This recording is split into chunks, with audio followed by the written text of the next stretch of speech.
ದೇವರ ಕಾರುಣ್ಯ ಎಷ್ಟಿದೆ ಅಲ್ಲಿ ಅಂತಂದರೆ, ನೀವು 3 ಜನ್ಮದಲ್ಲಿ ಅಸುರರಾಗಿ ಬಂದಾಗ ನಿಮಗೆ ಅನುಗ್ರಹ ಮಾಡಲಿಕ್ಕೆ 4 ರೂಪವನ್ನು ತಗೊತೇನೆ ಅಂದ ಪರಮಾತ್ಮ. ನಿಮ್ಮದು 3, ನಂದು 4 ಅಂದ. 4 ಅವತಾರಗಳನ್ನು ಪರಮಾತ್ಮ ಯಾರಿಗಾಗಿ ತಾನು ಸ್ವೀಕಾರ ಮಾಡ್ದ? ಜಯವಿಜಯರಿಗಾಗಿ ಮಾಡ್ದ. ಆ ಜಯವಿಜಯರೇ ಮುಂದೆ ರಾವಣ ಕುಂಭಕರ್ಣರಾದರು. ಆಗ ಪರಮಾತ್ಮ ತಗೊಂಡಂತಹ ರೂಪ ಯಾವುದು? ರಾಮರೂಪ. ಒಂದು ರೂಪ ಆಯಿತಾ? ಅದಾದ ಮೇಲೆ ಈ ಜಯವಿಜಯರೇ ಮುಂದೆ ಹಿರಣ್ಯಾಕ್ಷ, ಹಿರಣ್ಯಕಶಿಪು. ಆಗ ಪರಮಾತ್ಮ ತಗೊಂಡಂತಹ ರೂಪಗಳೆಷ್ಟು? 2 ರೂಪ, ಒಂದು ವರಾಹ, ಒಂದು ನರಸಿಂಹ. ಇಲ್ಲಿಗೆ ಎಷ್ಟಾಯಿತು? 3 ರೂಪಗಳಾಯಿತು. ಇನ್ನು ದ್ವಾಪರ ಯುಗದಲ್ಲಿ ಇದೇ ಜಯವಿಜಯರೇ ಶಿಶುಪಾಲ, ದಂತವಕ್ರರಾಗಿ ಬಂದರು. ಬಂದಾಗ ಅವರನ್ನು ನಿಗ್ರಹ ಮಾಡಿದಂತಹ ಭಗವದ್ರೂಪ ಯಾವುದು? ಕೃಷ್ಣಾವತಾರ. ಹಾಗಾದರೆ ದೇವರು 4 ರೂಪಗಳನ್ನು ತನ್ನ ಭೃತ್ಯರು ನನ್ನ ಮನೆ ಬಾಗಿಲನ್ನು ಕಾಯ್ದ್ರಲ್ಲ, ನಿಮ್ಮ ಋಣ ನನಗೆ ಬೇಡವೋ ಅಂದ ಪರಮಾತ್ಮ. ನಾನು 4 ರೂಪಗಳನ್ನು ಧಾರಣೆ ಮಾಡಿ ನಿಮಗೆ ಅನುಗ್ರಹ ಮಾಡ್ತಾ ಪುನಃ ನಿಮ್ಮ ಸ್ವಸ್ಥಾನಕ್ಕೆ ಬರುವಂತೆ ಮಾಡ್ತೇನೆ ಅಂತ ಪರಮಾತ್ಮ ತಾನಲ್ಲಿ ತಿಳಿಸಿರೋದೆ. ಏತತ್ ಕಥಾ ಪ್ರಸಂಗ. ಈಗಾಗಲೇ ಹಿರಣ್ಯಾಕ್ಷನ ಸಂಹಾರದ ಕಥಾಭಾಗ ಹಿಂದೆ ನಾವು ನೋಡಿದ್ದೇವೆ. ಹಿರಣ್ಯಾಕ್ಷ ಮೃತನಾಗಿದ್ದಾನೆ. ಪರಮಾತ್ಮ ವರಾಹ ರೂಪದಿಂದ ಅವನ ಸಂಹಾರಾದಿಗಳನ್ನು ಮಾಡಿರೋಣ. ಅವನ ತಾಯಿ ಅತ್ಯಂತ ದುಃಖಿತಳಾಗಿದ್ದಾಳಂತೆ. ಹಿರಣ್ಯಕಶಿಪು ಬಂದ. ಅಮ್ಮ ಯಾಕೆ ಅಳ್ತಾ ಇದ್ದೀಯಾ ಅಂತ ಕೇಳಿದ. ಆಗ ತಾಯಿ ಅಂದ್ಲು, ಅಲ್ಲೋ ಏನು ಪ್ರಶ್ನೆ ಅಂತ ಮಾಡ್ತೀಯಪ್ಪ, ನೋಡು ನಿನ್ನ ತಮ್ಮ ಹಿರಣ್ಯಾಕ್ಷ ಮೃತನಾಗಿದ್ದಾನೆ, ದುಃಖ ಆಗ್ತದೋ ಇಲ್ವೋ ಅಂತಂದರೆ ಹಿರಣ್ಯಕಶಿಪು ಅಂದ, ಅಮ್ಮ ಅಳ್ಳಿಕ್ಕೆ ವಿಷಯನೇ ಇಲ್ಲ ಅಂದ್ಬಿಟ್ಟ. ಯಾಕೆ ಅಳ್ತಾ ಇದ್ದೆ ಹೇಳು? ಜೀವ ಸತ್ತಿದ್ದಾನೆ ಅಂತ ಅಳ್ತಾ ಇದೆಯೋ, ದೇಹ ಬಿಟ್ಟಿದ್ದಾನೆ ಅಂತ ಅಳ್ತಾ ಇದೆಯೋ ಅಂತ. ಎರಡೂ ಒಂದೇ ಅಲ್ವಾ ಅಂತ ನಮಗನ್ಸುತ್ತೆ.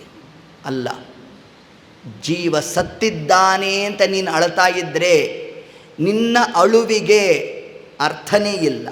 ಕಾರಣ, ಜೀವ ಅನಾದಿ ನಿತ್ಯ.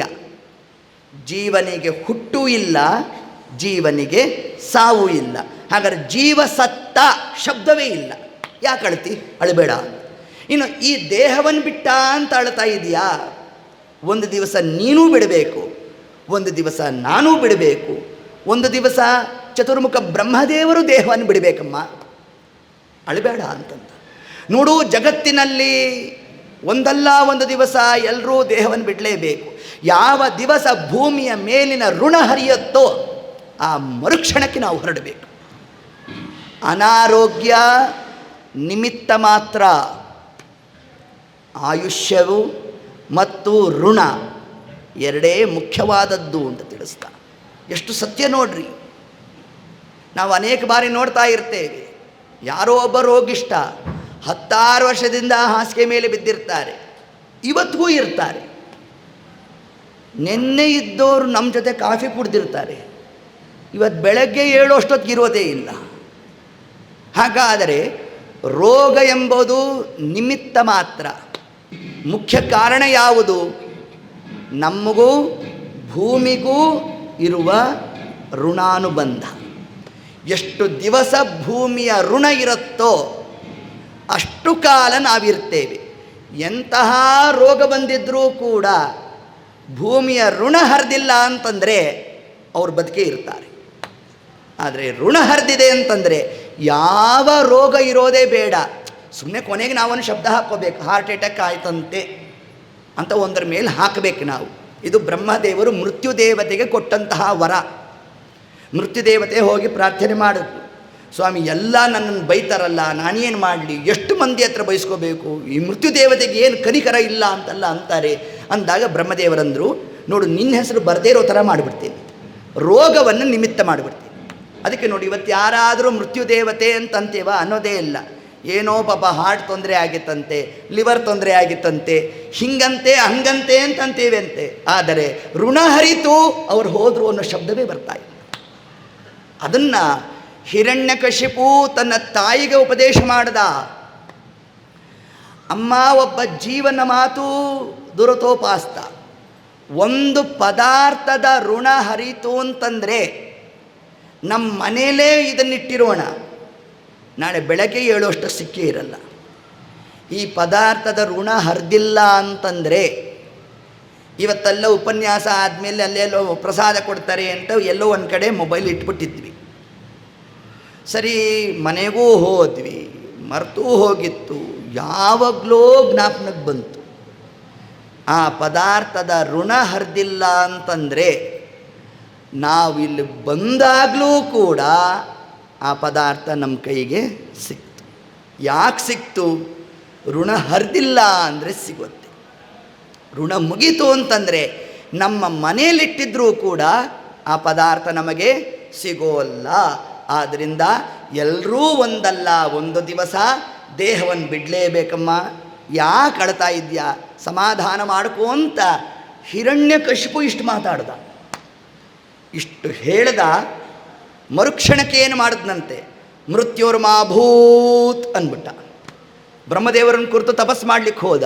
ಇಷ್ಟೊತ್ತು ಹೇಳಿದ್ದೇನು, ಒಂದಲ್ಲ ಒಂದು ದಿವಸ ಎಲ್ಲರೂ ಮರಣವನ್ನು ಹೊಂದಲೇಬೇಕು, ಈ ದೇಹವನ್ನು ಬಿಡಲೇಬೇಕು ಅಂತ ಉಪದೇಶ ಮಾಡ್ದ. ಮರುಕ್ಷಣಕ್ಕೆ ಏನು ಮಾಡ್ದ, ನನಗೆ ಮರಣವೇ ಬರಬಾರದು ಅಂತನ್ಬಿಟ್ಟ. ಹಿಂಗೆ ಯಾಕೆ? ಇದನ್ನು ಮಧ್ವಾಚಾರ್ಯರು ಭಾಗವತ ತಾತ್ಪರ್ಯದಲ್ಲಿ ಇದಕ್ಕೆ ನಿರ್ಣಯ ಕೊಡ್ತಾರೆ. ಇಷ್ಟು ಧರ್ಮೋಪದೇಶವನ್ನು ಮಾಡಿ ನನಗೆ ಮರಣವೇ ಬರಬಾರದು ಅಂತ ಹೇಗೆ ಅವನು ತಪಸ್ಸಿ ಕೂತ ಅಂತಂದರೆ, ಅವನೊಳಗೆ ಜೀವದ್ವಯರ ಆವೇಶ. ಅಲ್ಲಿ ತನಕ ಉಪದೇಶ ಮಾಡಿದ್ನಲ್ಲ ತಾಯಿಗೆ, ಅದ್ಯಾರು? ಜಯ. ಈ ಜಯ ಯಾರು? ಪರಮಾತ್ಮನ ದ್ವಾರಪಾಲಕನಾಗಿದ್ದ, ಶಾಪಗ್ರಸ್ತನಾದನಲ್ಲ, ಅವನು ಉಪದೇಶ ಮಾಡಿದ್ದು. ಈಗ ಮೃತ್ಯುರ್ಮಾಭೂತ್ ಅಂತ ಯಾರು ಆ ಸಂಕಲ್ಪ ಮಾಡಿದ್ನಲ್ಲ ತಪಸ್ಸಿಗಾಗಿ, ಅವನ ಒಳಗೆ, ಆ ದೇಹದ ಒಳಗೇನೆ ಇನ್ನೊಂದು ಜೀವ, ಅದು ಹಿರಣ್ಯಕಶಿಪು ಅಸುರ. ಆ ಅಸುರ ನನಗೆ ಮರಣ ಬರಬಾರದು ಅಂತ ತಾನು ಸಂಕಲ್ಪವನ್ನು ಮಾಡ್ತಾ ತತ್ಕಾಲಕ್ಕೆ 100 ವರ್ಷಗಳ ಕಾಲ ತಪಸ್ಸನ್ನು ಮಾಡಿದ್ದಾನೆ. ಏನು ಆ ತಪಸ್ಸಿನ ಕ್ರಮ?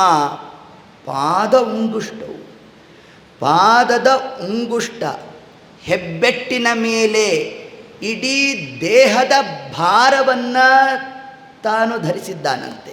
ಅಂದರೆ ಹೆಬ್ಬೆಟ್ಟಿನ ಮೇಲೆ ನಿಂತಿದ್ದಾನಂತೆ, ಅಂಜಲಿ ಬದ್ಧನಾಗಿದ್ದಾನಂತೆ. ನಭೋ ದೃಷ್ಟಿ, ಸೂರ್ಯಮಂಡಲಕ್ಕೆ ತನ್ನ ದೃಷ್ಟಿಯನ್ನು ನೆಟ್ಟಿದ್ದಾನಂತೆ. ಇಷ್ಟು ಕ್ರಮದಲ್ಲಿ 100 ವರ್ಷಗಳ ಕಾಲ ತಾನು ತಪಸ್ಸನ್ನು ಮಾಡ್ತಾ ಇದ್ದರೆ ನ ದದರ್ಶ, ಹಿರಣ್ಯಕಶಿಪು ಎಲ್ಲಿದ್ದಾನೆ ಅಂತ ಹುಡುಕೋ ಮಟ್ಟಿಗಾಗೋಯ್ತಂತೆ. ಕಾರಣ ಪ್ರತಿಚಿಹ್ನಂ ವಲ್ಮೀಕ ತೃಣ ಕೀಚಕೈ. ಅವನ ಸುತ್ತ ವಲ್ಮೀಕ ಅಂದ್ರೇನು? ಹುತ್ತ ಬೆಳ್ಕೊಂಬಿಟ್ಟಿತ್ತಂತೆ. ಪಿಪೀಲಿಕ, ಇರುವೆಗಳು ಮೊದಲಾದಂತಹ ಕ್ರಿಮಿಕೀಟಗಳು ಅವನ ಶರೀರದಲ್ಲಿದ್ದಂತಹ ಮೇಧಸ್ಸು, ತ್ವಕ್, ಚರ್ಮ, ಮಾಂಸ, ರುಧಿರಾದಿಗಳನ್ನೆಲ್ಲ ಕಿತ್ತು ತಿನ್ಬಿಟ್ಟಿತ್ತಂತೆ. ಕೇವಲ ಅಸ್ಥಿ ಅಂದ್ರೇನು? ಮೂಳೆಗಳು, ಮೂಳೆಯಲ್ಲಿ ಆ ಶರೀರ ಧಾರಣೆ ಆಗಿತ್ತಂತೆ. ಅದು ಯುಗಧರ್ಮ.